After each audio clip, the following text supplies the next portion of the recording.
Welcome to One-on-One with Mitch Lafon, and joining me on this episode, former Yes frontman Jon Anderson, talking about his new project, Anderson-Stolt, and their new album, Invention of Knowledge. Also, he's hitting the road with Rick Wakeman and Trevor Rabin, an evening of Yes music and more under the brand ARW, so we talk about that too. And on the second part of the episode, we speak with vocalist Phil Campbell of the band The Temperance Movement. Their new album is The White Bear, or simply White Bear. Before you check all of that out, please do check me out on Twitter at Mitch Lafon, MITCHLAFON, and on Facebook, One-on-One Mitch Lafon. If you like what we're doing here and you'd like to support the podcast, I do have a direct PayPal address. It is paypal.me/Mitch Lafon, MITCH. And with that, here is the one, the only, Jon Anderson. We are speaking with Jon Anderson. The new album is Invention of Knowledge. Pleasure to speak with you, Jon. Excellent. Nice to speak with you, too, over the phone. Here we go. Yeah, here we go. So, first of all, I'll just say it's a great thrill to speak with you because your name and the music you've been associated with has been a soundtrack for my life. So thank you for that. Let me start off with the obvious question before we talk about the album. You've had some health issues over the years. How are you doing these days? I'm doing fine. I think most people go through tough times health-wise. I think that's normal in life. I just happen to be a busy guy, and I was out of commission for a year and a half, and now that's about 7 years ago. Anyway, I haven't stopped since, and I'm actually feeling much better than I was before because I was able to have a couple of operations. Last one I had was sinus operation, which really helped so much. And it wasn't through cocaine. I never took cocaine, but I always had a tough time with my sinuses from a childhood, probably the rainy weather of Lancashire, England. I don't know. I used to deliver milk when I was 8 years old, 9 years old, 10 years old. So you never know where it comes from. But I'm very healthy now. Yeah, that's great to hear. And I know what you mean. I've had 2 heart surgeries in the last 5 years, and yeah, it'll get to you. So let's talk Invention of Knowledge. You teamed up with Anderson-Stolt. Talk to me about making new music, because it's been a while since you've had some live albums come out, but this is sort of the first collection of new songs in a couple of years. Talk to me about the process and wanting to make new music. Well, making music is everything for me. I'm actually in the studio this morning singing a new project, which I actually did a project 25 years ago, and the tapes have been in my studio ever since, never got finished. And this guy got hold of them, and he wants to reproduce them, and he's doing it out of Orlando. He has a studio there. And so I'm actually singing music that I actually wrote 25 years ago. So it's an endless procession of ideas that I'm very fortunate to be able to get. I think it all started working through the Internet. The Internet is a gold mine of energy on many levels, and I was able to contact many musicians around the world, and I work with them all the time. I'm actually singing in Chinese yesterday, trying to learn how to sing in Chinese and sound pretty cool. So working with Ronya was a beautiful way of expressing what I felt about music these days. I've always believed in long-form music as being an adventure and a musical journey, and it's something that I do all the time. I listen to music that isn't basically commercial music. I listen to symphonies, especially Sibelius. Gene Sibelius, one of the great composers of all time, and an incredible orchestrator, just unbelievable. And that's the kind of things that pushes me along to do long-form work. So getting together with Ronya was a beautiful moment because he had a band called Flower Kings in the 80s that were kind of an offshoot of Yes. They were very into Yes music, so he was excited to work together, and the finished product is a beautiful piece, and it is a symphonic musical rock and roll extravaganza. Ta-da! Yeah, I agree. Now, is this sort of a one-off, one and done, or is this a collaboration that you would like to see make a second, third, fourth album down the road? Yeah, we've already started talking about the next one, okay. And it's an ongoing situation. I think the more people enjoy the music, the more chance we'll have of performing it next year, next summer maybe. And then probably the beginning of 2018, we'll have a new album ready. And that'll sort of push the idea of Anderson-Stolt along nicely. It's like with Jean-Luc Ponty. I'm still working with him. We've been writing some ideas for next year, and he's actually working on this project that I'm doing now, this music that I wrote 25 years ago. And he's a brilliant man to work with. So I'm in constant flow. It's a lovely time in my life. Let me quickly ask you about that music from 25 years ago. Were these just compositions that you had ready to go, or were these sort of demos that have been sitting in a vault and now you're dusting them off and fixing them up and going to release them? No, they were basically a well-put-together album idea. I've got actually Chris Squire and Alan White play on it, of all people. God bless Chris Squire. Right. And it's really a collection of songs I wrote with a good friend of mine, Brian Chatton, who played keyboards for B.B. King for many years. And I actually started working with Brian in 1965. Would you believe? Wow. He was in my first band. So we were mates then, and we're still great mates. And it's just a question of finishing the project now. This producer got in touch with me, and he heard about the music, and he actually heard a cassette of some of the mixes, and he thought he'd like to finish it off for me. And I said, okay, we can do this.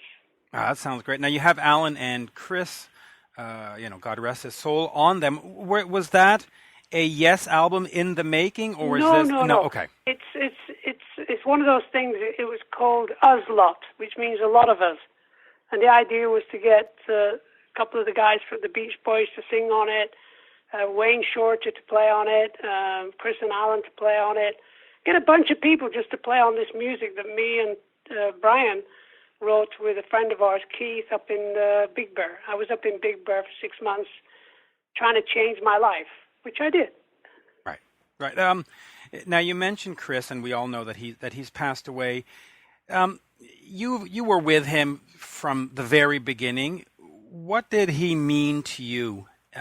What was... It's hard to explain in words so much. Right. I mean, the music explains it all, that we were so connected. He was the bass energy to my high vocal. And if you listen to his bass work, it's just remarkably musical. It's not just trundling along bass playing. It is very musical. His vocals are incredible, and I miss him dearly. I remember when he got really sick, I got in touch and we talked on the internet. Actually, it was easier to do the internet because he really couldn't talk. He was very sick. So we'd send messages to each other. And basically I said, I wouldn't be doing what I'm doing but for you, Chris. So get well and be good, and I'm thinking of you. And that's a connection you can never, ever forget in life. Somebody who, no matter what happened, because we got pushed around by management and record companies, and they tried to break up our friendship, which they did a couple of times. And whichever way we looked at it, I said, Chris, you're my brother. We're musical brothers, and I love you very much, and God bless you and everything like that. And then he passed away. Did his illness and passing away lead to any kind of rapprochement with the other members of Yes? Because, you were unceremoniously excused. Did this sort of... Not really, no. To be honest, Steve and has been sort of, separated from the true understanding of what I do and what Yes is to me. He sort of separated from that years ago, and we've never really connected ever since. It's a sad thing to say, but, I love the guy. Eventually we'll get back together, probably at the Hall of Fame when we get in there in 10 years' time, and we'll forgive each other for whatever we've been upset about, Are you disappointed that it didn't lead to at least a phone call that said, hey, our good friend is going through some difficult times, or was it sort of like, I'm expecting... Well, they're not like that. Right. Everybody's busy getting on with life, and I remember when I was sick, there was only Alan who got back to me at all about how I was, and that was disappointing because people you think are very close friends, and people said years ago, you always find out who your friends are when you're sick. Yeah. Oh, I know that. It's an old saying. Yep, I know. So, life is life. We get on with next projects, and I'm working with Rick Wakeman and Trevor now, and that's the next couple of years of my life. Yeah. So if I may, let me ask you about ARW. I want to say ARM, but it's not ARM. It's Anderson Rabin Rick Wakeman. Because you've done this album with Anderson-Stolt. Yeah. Will there be new music with ARW?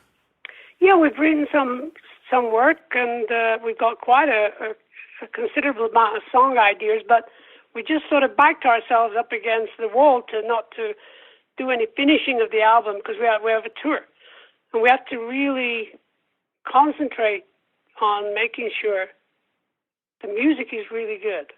And it's going to be a classic tour of Yes music, plus some really interesting new ideas that we have, and little vignettes of songs that I've written with Trevor that I think will probably find themselves in the show. But the main thing is to redesign and 21st century Yes. I'm still in Yes emotionally, and I know Rick is and Trevor. We have this lineage between us that we are connected to Yes, and we're going to go out there and perform music that I wrote and Trevor wrote and Rick wrote for Yes, because Yes is not a band of people, but Yes is an idea. Right. So let me ask you then, what compels you to write new music? Because listen, you are going to do this tour, and you can throw your name on the marquee, and people are going to show up. So why bother writing, recording, getting a distributor?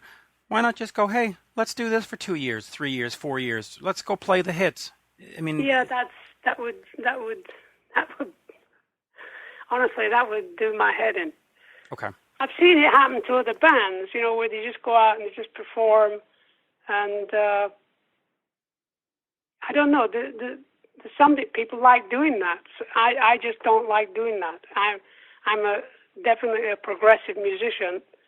I have a ton of dreams to fulfill musically, and that's what I'm doing.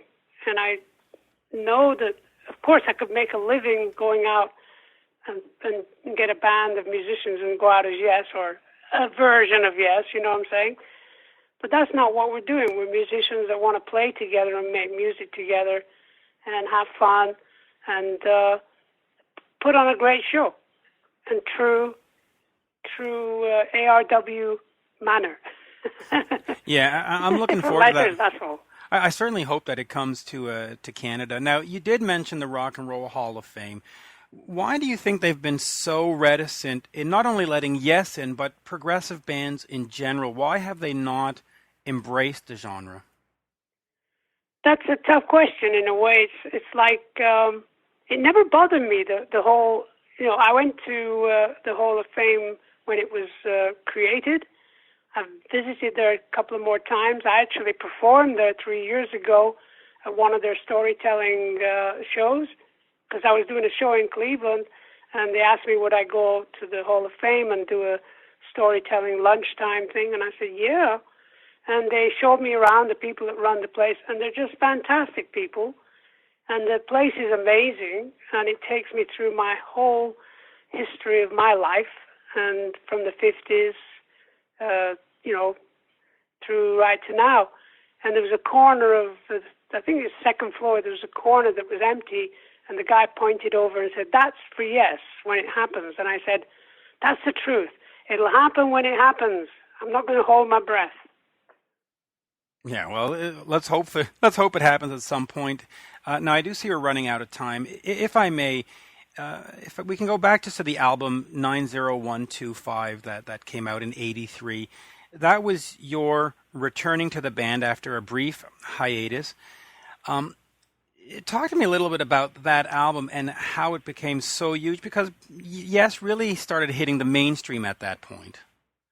Well, we had a hit record in the 70s, or roundabout, and then a couple of minor hit records. And the record companies got very frustrated with us simply because they wanted to make more money. And the more they asked for a hit record, the more I would try to do longer form pieces of music like Close to the Edge or Gates of Delirium, Topographic, Awaken, which is a beautiful work. You're talking about music instead of making money. So the whole frustration that was the end of the 70s was me leaving the band along with Rick, because the record company had no idea what Yes music was. So when I came back to London about 2 years later, I met up with Chris, who then played me this music. And I'd been listening then at that time to an album called Duck Rock by the guy who actually managed Sex Pistols. I can't remember his name now, which was produced by Trevor Horn. So I was very into Trevor Horn's production ideas. And then Chris played me this album, and I went, oh my gosh, this is so fresh, and this is so new, and this is something I can work with. I can sing with this, and that's what inspired me to want to be in the band, because all the tracks were virtually finished, and some of the songs just didn't have a big chorus or whatever. There wasn't really any verses for Owner. Owner of a Lonely Heart was always a hit-sounding record. The chorus was a hit sound, and the record company were going to make sure it got played on the radio, so I was involved for 3 weeks singing the verses for Owner, writing the chorus for Hearts, and singing on this and singing on that song and developing this song. I had the best time in the world because the music was already created. And that's the story of the 80s for me, that everything was already there, and I just enjoyed it and had the best 10 years. It was fantastic. In fact, we started the Yes Tour, 90125, and within about 2 weeks, we got these couple of guys to come and do some film footage of the band. And so I decided to drive with them in their car to Boston for the next show. And we're going through a small town, and there was a cinema on this road, and it said Spinal Tap this afternoon, matinee. And I said, what's Spinal Tap? And one of them said, oh, man, it's all about rock and roll. It's about, bands like Yes, and that kind of thing. So I went to see it. I've never laughed as much in my life. It's a great movie. I had the best time. Anyway, we got to the gig, and I told the guys, you got to see Spinal Tap. It's so us, it's so silly. Anyway, the film guys were straight out of film school, and the guy with the camera was Steve Soderbergh. Yeah, good old Steve. It's a great movie, that one. Spinal Tap is amazing. I know, but it really describes pretty much every band. Every band in the possible. 80s. Yeah. Every band. And so I just loved being on the road in the 80s, and the music was fun. It wasn't where I wanted to go, but I just enjoyed it for the time. I just knew eventually I'd get back to working with what I understand is Yes, and that's why years later, about 10 years later, I was here in San Luis Obispo with Chris and Steve and Alan and Rick, and we did Keys to Ascension. Yeah. Well, where do you want to be musically right now? Because you have mentioned, that if there's a Hall of Fame induction, you want to do Yes, and you're doing the stuff with Stolt, and do you want to get all the guys back together? I mean, do you want to get Trevor and Rick and Steve and just go out one last time? It's sort of like on the Union tour. Probably. I think if, like anything, it's all big business when that happens. It's got very little to do with anything but let's make more money, get everybody together. Come on, guys, get on the road. And if that happens, I'll just see how I feel at that time. And I think that Trevor and Rick and myself are very interested in what we're going to do. This is more important than anything at the moment, ARW. And we've got to prove to ourselves that we can extend our musical energy to all the people that love Yes and all the new fans that will come along. But I'm also thinking, apart from the money, as we all get older, isn't there a point where you just want closure on everything and say, come on, guys, let's just, even if it's one show, let's just put a bow on this package? I'll give you a call if it happens. I certainly hope it does. In terms of Anderson-Stolt, is there going to be some tour dates as well? No, we're just going to do a concert next year somehow of the album at the right place at the right time. I'm not quite sure what it's going to be, but we do want to do it.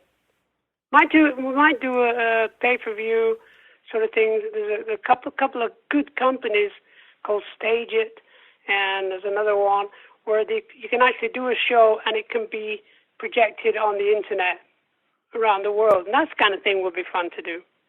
Yeah, that would be absolutely fantastic. Now, in 3D surround sound. Yeah, that would. A full choir and an orchestra. Well, why not? I mean, that Alice Cooper did sort of a 4D kind of presentation, like a holographic thing. We could go down that route. That would be that'd be wild. That would be wild. Absolute pleasure talking to you. I know we've run out of time. In fact, we've gone way over. No, don't worry about it. We're fine. Oh, good, because there's so. What may I ask you about the Union time coming back for that tour and album? Well, it's all very, very complicated at that time. I was just finishing ABWH, which I loved very much. And then management and record companies get involved, and it all becomes business again. And a couple of the guys in ABWH wanted to do, they wanted to do bigger things or whatever. I don't care. But I just got on with life and just said, okay, sometimes I stopped trying to be Napoleon. Sometimes right. I'll just be one of the chefs. No, I'll be one of the Indians. Not a chief. Not a chief, just one of the. And let me just get back to the health for a second, because like I said, I've had those heart conditions, so I know. Yeah. Have you changed your? How can I put this? Are you on some kind of like physical fitness plan? Have you changed your diet habits? Have you? Everything. Okay. And all of the above. All Okay. of the above. Where are you? Are you in Canada? Yes, I'm in Montreal. Montreal, love Montreal.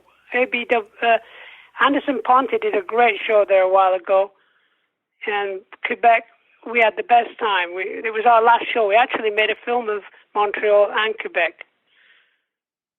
I've just heard that the sound of the recording was very good. So we might even have a movie of that show. You never know. For next year sometime. Well, in fact, do you notice that Montreal and Quebec and Canada in general has always been a good market for progressive music? I know why. Why? Because they're smart. There you go. John, an absolute pleasure. Okay, I wish you well, man. Thank you. Take care. Bye-bye now. And there you have it, folks, my interview with Jon Anderson, former frontman of the band, yes, ARW. Anderson Rabin Wakeman is the new project, touring all through the summer, and there you go. Let's move over to Phil Campbell of the band Temperance Movement. The new album is White Bear. We talk about that and all kinds of other crazy stuff. Here is the one, the only, Phil Campbell. We are speaking with Phil Campbell of the Temperance Movement. The new album is White Bear. Good day, Phil. Hey, how you doing, Mitch? It is good to talk to you. Yeah, absolutely. I've been listening to the album for quite a while now. It only comes out in North America tomorrow, but it's fantastic. Sort of like this dirty old rock and roll, meat and potatoes, right? Sure, man. I mean, that's kind of what we've been doing is trying to performance rock and roll, unaffected with production, and you need to come and see the band play live because we're into performance and entertainment and that kind of thing, Yeah. So you were recently in Canada and in Montreal with Monster Truck, another great band that has sort of the same energy. Talk to me a little bit about that tour and how that was for you. Yeah, those gigs across Canada were brilliant. We had a great audience to play in front of. Monster Truck Truck's crowd are great people. Monster Truck themselves, they're a bit heavier than we are. I think they come more from the sort of Soundgarden, Alice in Chains / AC/DC, sort of Deep Purple, sort of. They blend those heavier bands from the 70s and those grunge bands from the 90s together. We have more of a sort of roots approach. We grew up with Smashing Pumpkins and Pearl Jam and Nirvana and everything from the 90s. But we look to the sort of late 60s blues explosion bands, British bands, Peter Green, Fleetwood Mac, John Mayall, Eric Clapton, Cream, the Stones, the Faces. That's we're a bit more sort of what we would call roots. But it was a good blend for energy anyway. So, talk to me now a little bit about getting this band together. All of you had been doing these other gigs. You had been playing for other musicians. Yeah. I mean, all of us had a good time in the music business. We'd done some different things. We played for some big acts, each of us. I think it was,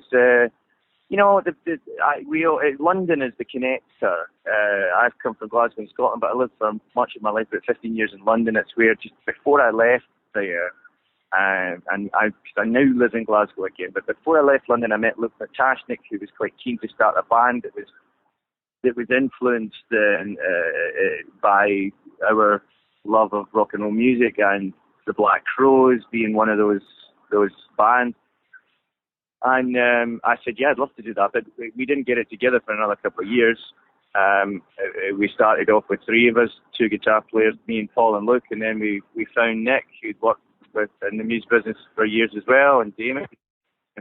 And I think all of us were just a bit jaded with what we were doing, and we still had that 16-year-old kid inside us that just wanted to do something that meant something to us, having been a little bit, just chasing the money for a long time. And so we all took a chance and got together and started this group, and everybody just put their sort of cards on the table, and we've been, it was a chance to take, but we were okay, and we sort of managed to sort of stage by stage get a lot of lucky breaks, like from our first gig at the Albert Hall in front of Alice Cooper and Brian May and Jeremy Irons and a whole host of famous rock and roll people. That was like one of our first gigs, and then we toured and we were selling out the Borderline, and then we were on tour in Europe, and then we were playing with the Rolling Stones, and then we got a lot of really good breaks for, I think, in return for taking a chance of doing it.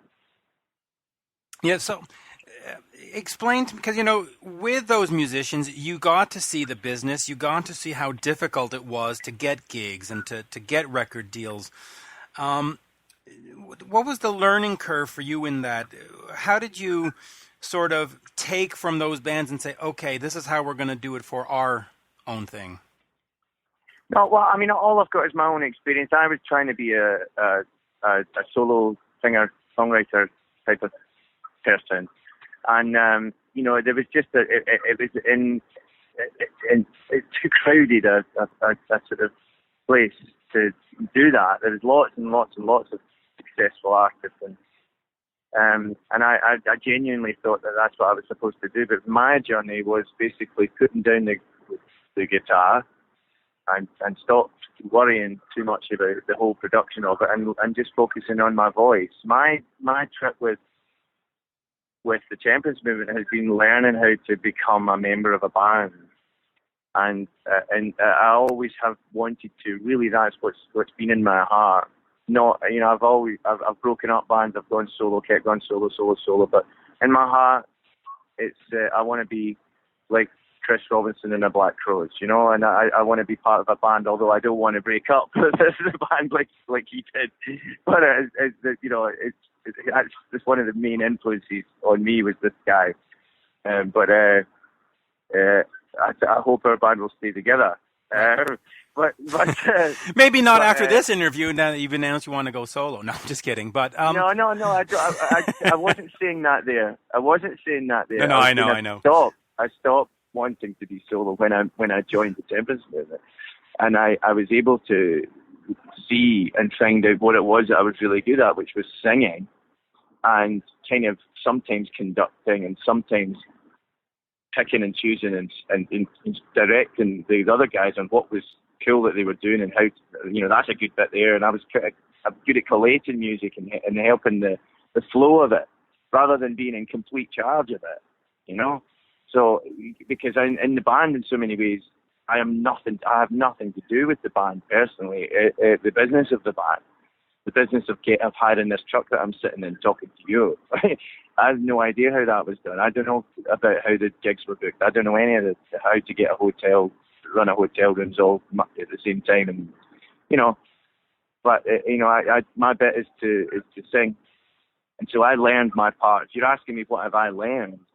That's what I've learned. I've learned my part in things and to be that, So what does a band give you then? Because, being a solo artist, there's the creative vision, there's the writing, there's the, I want to play this place and that. There's that freedom. What does a band give you as an artist?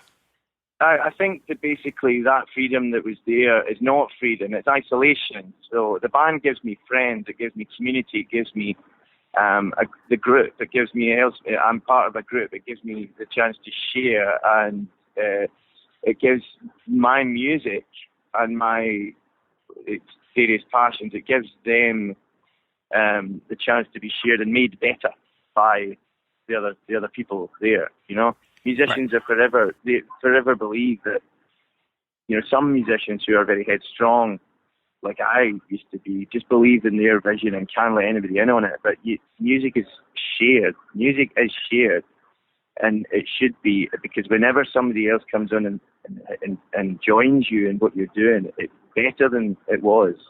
And then a third person and a fourth person. And that's what I genuinely believe. I fight against myself all the time, as we all do. Musicians, because you get these strong ideas about things, but you have to be prepared to let it go and let it be better than you thought it was going to be. That's what the band does. The band makes things better than I.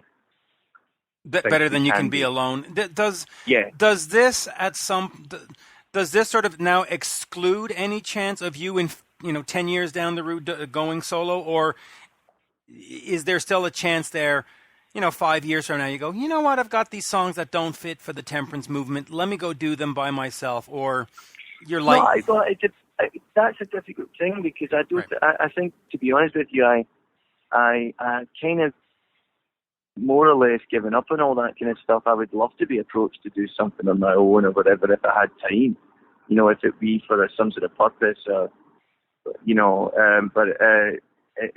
essentially, I always think about the music I'm making, and I think, how will the band, make this sound, and for the moment, it's what I've learned is that everything I tried outside of the temp didn't work, but the temp does work. Yeah, so it works very well, by the way. What's that? And it works very well, by the way. Thank you. So I don't tend to play around with that information. That's just a kind of fact. So I always think, well, I wouldn't want to fuck around with it. But if there was songs, I write a lot of stuff. But if it didn't fit, then it didn't fit. Whatever, I quite like to do other things. But at the minute, I know exactly what I'm supposed to be doing, which is in this thing, So let's talk about White Bear. The first album, you got into the studio, you set up, you plugged in, you played, you recorded, you got out, and that was the debut album. This one, you took a little more time, you went to different studios. If you can I think that it was done probably in less time, but we had the sessions and the writing time that was spent and dedicated to it we had. And that's where the line died. But fear not, I got Phil right back on the phone. Here he is once again from the Temperance Movement, Phil Campbell. Just before we got cut off, we were talking about sort of the writing process and the in-studio. White Bear. Yeah, are you there? Yes. Yeah. So let's go back to that. It was a little bit different than the first one. Just sort of explain how you put this one together. Well, the first record was basically written by me and Luke and Paul sitting down at a table, and then the songs were written, and then we sort of played them out. The second album was written after a couple of years of touring, so the band had grown, the band had developed. I myself had developed a bit of a sort of on-stage character, and we took all of that stuff and made a second record with it. But we did it sporadically. We recorded our jams and sound check. The boys recorded on their own and things, and then sent them up to me in Glasgow, and then I would put some vocals on them and send it down. And other things we wrote like we had done the first one. So there was 3 different ways of writing, which made White Bear what it was. It was probably done in about over a period of 6 months, 8 months maybe. But, just whenever we could do it in between touring. So you mentioned touring in your answer. The band is on the road now, and you're calling me as you're traveling to the next gig. How important is the live show to a new band? Because it's not like the old days where record companies would put you on the road and throw a whole bunch of money on you and then recoup it later. You really sort of have to get out there and work it. Yes, it is. You have to go out just exactly like you used to have to do. The internet has changed some things, but not everything. You have to tour. When you come to America, you have to tour America. However long that's going to take. It's helpful if you have a song that jumps on the radio because you maybe get a sync in a movie, or your song gets played on Grey's Anatomy or something. That helps. But otherwise, you've got to work it. And for a band like us, to an American audience, they're judged immediately as being American because I sound like an American, because I put on an American character and swagger, because they're my heroes. But so a lot of people have preconceptions about who we are. The live show is important because the live show gives us the chance to really show who we are and where the music's coming from. So that skeptics who didn't like the music, they might like the band more after they see them. That's what happens to me when I see bands. I'll once I see them, if I like them and I see them live, I love the music on it, recorded music, more than I did before, even if I heard it before. Do you consider yourself more of a live band or a studio album band? No, we're a live band. We're probably going to try and become a bit of a studio band as well, and do that, because we do enjoy doing that. Over the last few years, all we've had the time to do really, and the money to do is tour. It's not really open to us to become a studio band. We've not toured the world for 10 years and have earned that yet. We're not able to be a studio band yet. We were a band that are on the road. That is what we are. We take all these songs, these caged versions of the songs that you try and capture them early and put them onto the recordings, and then you do it and make it sound as good as you can. And then you go off and you really start playing them, and you get into them, and then they become alive, and they change and develop each night, and they become part of the stage set. And that's what's important. It's important because also we've got a shuffle beat there, and then we've got 2 heavy groove songs there, and we've got a fast one there and a slow one there, and whatever. And for me, it's just there's different albums, but it's all, for me, it's about the live show. How does the live set going to feel now that we've got 2 albums? It feels good. Talk to me about the challenges of the North American market, making it big in Canada and the U.S., because the album has had a 6 months delay from its European release. How challenging is this market for a band like the Temperance Movement? It's I can only tell you how challenging it is for us personally. We came here last year, and we started really, really well, right? And we it was like February, March, April, and May, I think we were here. Right. And all over America, like Midwest first, then down the East Coast, then South, and then across the South and up. As we were with Blackberry Smoke, and we also did a lot of promotional things on our own. and it was great. It was great. We saw the winter, and then we get into spring, and then we were back in summer to do Telluride Festival in Colorado, and we made a good start. And then one of our guitar players left, right? Because he didn't want to be away on tour all the time. Because basically the truth is that touring America means you need to fucking tour America. You need to be there, right? And if you're not there, everybody forgets about you. Now, I'm not talking about the fans. They don't forget about you. I'm talking about the people at the record companies, the people at the publishing companies, the people at the promoters, the agents, the guys that you need to stay excited so that they can meet each other and, have dinners and everybody can feel as if it's successful and they're in the record business and it's all a big party. As long as you're there, that can go on. But the minute that you leave America, everybody, forgets about that.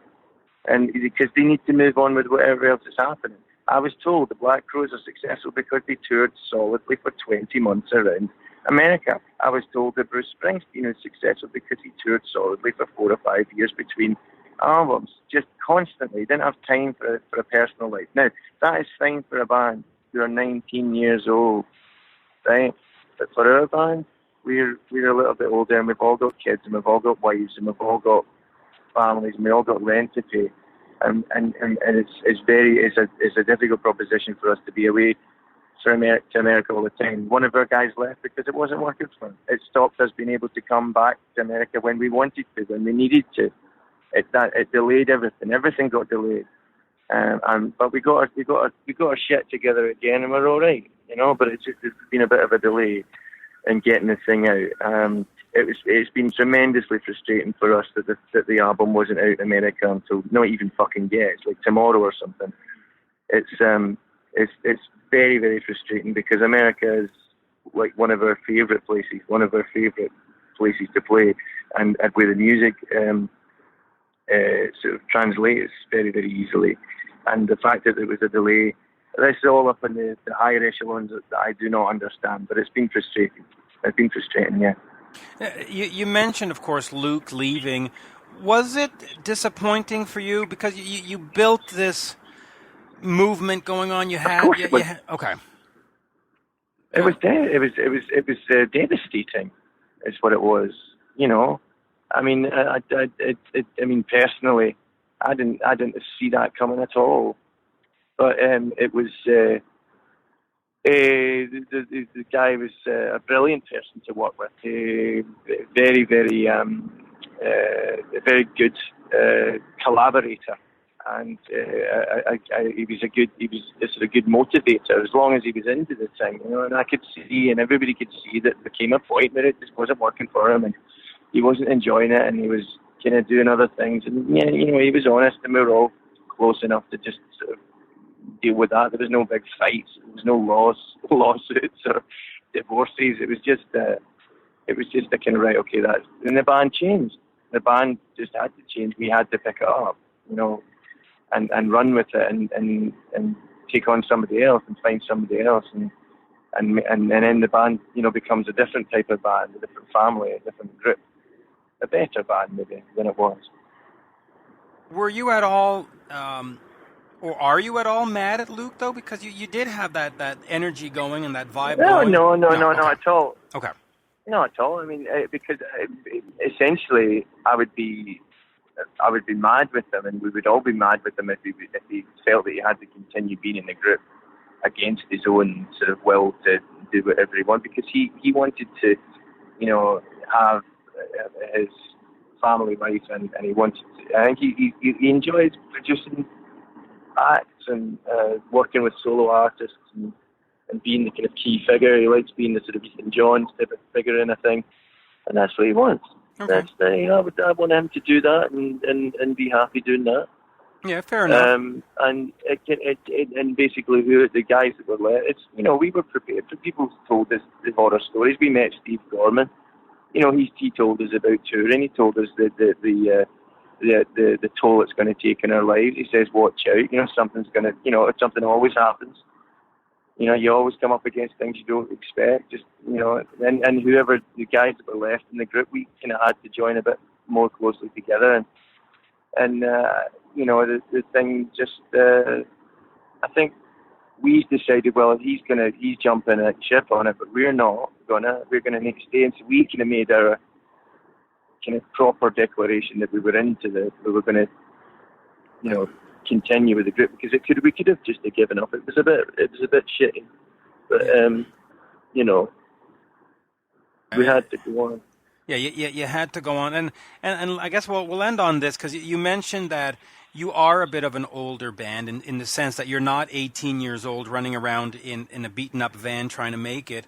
How do you balance the wives and the family and the kids, and how do you balance that and sort of stay sane and stay focused on making the Temperance Movement sort of like the next big thing? I think there's a little bit of madness involved. There's a little bit of a sort of gambler's mentality to it. You're taking everything that's really important in your life, and you're kind of, you know, you're staking it on this thing working out. And, you know, I mean, apart from the fact that, you know, you've got all those big, silly, ridiculous dreams of, you know, Van Halen type rock and roll success, you know, Motley Crue, whatever, U2, whatever. I mean, these kind of things, you know, don't really happen for bands anymore, but just the success of traveling and getting to see New Orleans. You know, I want my wife to see New Orleans. I want my kids to come and see New Orleans. I want them to see New York City. I want to travel and not just be the guy that leaves home and says, or sends postcards back home. I want them to be involved in part of my life. And that's difficult, because we have two family. When we leave our families, us in the band and our people back home, they have two different experiences. Yeah. We're out here, you know, and everybody's telling us we're great, and we're eating the best food on the menu and at whatever restaurant we can find, and we're going to the gigs and we're playing shows, and we're laughing in the van and playing stupid games and enjoying the summer sunshine in Colorado or wherever we are. And, you know, my wife's back home in the rain, stuck in the house with a 2-year-old. You know, and the challenge is to you know, be concerned and keep your heart and your head back home, because I tell you right now, you know, that's not the natural state of play, but it doesn't work otherwise. It just doesn't work. You need to kind of take everything you got as a gift and be thankful for it, but at the same time, like, you know, really still keep your head and your heart on what's going on at home. Yeah, and it's impossible to just bring them out on the road. I mean, yes, they can come out for a week or two, but to have family with you for a 6-month run is just not feasible. Nor is it fair to them, because it disturbs their life too, right? But yeah, it doesn't work. I mean, you really just want to. What you're saying is, listen, I'm going to be doing this for the next few years. God knows how long.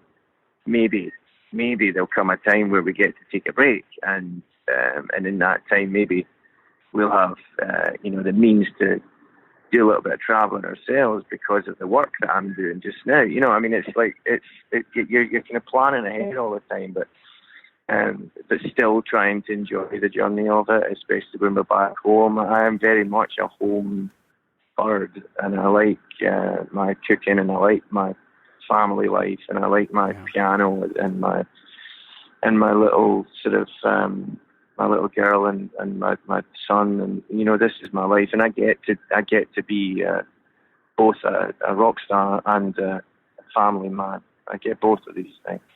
And a dad. I mean, dad I think is number one rock star, right? I mean, that's more important, but at least to me. Yeah, I know. I mean, I think the thing you learn with that is that, you know, because nobody ever feels, I don't think any of us feel like a good dad. You know, we always think that we're fucking it up, you know, but then what you learn is that there's you get these responses from your kids that tell you that they think you're okay, you know. Yeah, you're doing okay. And then that makes you feel better. Now, I know you do have to move on. I will finish with this. You opened up for the Rolling Stones, which you've spoken about many times. Obviously, very exciting. Is there one band right now that you would love to open for? I mean, I know Guns N' Roses is on the road. If they called you, would you be there? Is that like, who's that one band that you would want to really open for? I don't know. I think I really like that band, Cage the Elephant. I think they were very cool. They were like one of the coolest bands that I've heard in a long time. they closed the Telluride Festival, and they really took me by storm. I'd never actually heard them before. I thought I'll just watch them, and we went on and we did a good show, but they were fucking great. The music was brilliant, and I think that it reminded me an awful lot of bands like REM, and they had. Plus, they were rock. They also reminded me of NXS, and they had a lot of things going on for them. But that would be the ticket, I reckon. They're great. Yeah, that sounds great, Phil. A great pleasure. I know we've had some phone issues, but we got through it, and there you go. Thank you so much. Hey, man, no bother. Thanks a lot, man. And I'll hopefully meet you someday at a show. Come and say hi. Yeah, absolutely. Would love to see you on the road. So next time you're in Montreal, please drop me a note, and I will absolutely be there. It's worth seeing. Sure, man. Thank you. Sure. That's lovely. Thanks. Cheers. See you, man. Bye. Bye. Bye-bye. And there you have it, folks, my interview with Phil Campbell of the band Temperance Movement. The new album is White Bear, and before that we had Jon Anderson, former frontman for the band. Yes, he's in a new project, Anderson-Stolt, and their album is called Invention of Knowledge. Thank you to everyone who participated in this episode of One-on-One with Mitch Lafon. Thank you to the fans out there that are listening. If you want to check me out, head over to Twitter at Mitch Lafon, MITCHLAFON, paypal.me/MITCHLAFON, and on Facebook, One-on-One Mitch Lafon. Cheers. Bye for now. Oh my.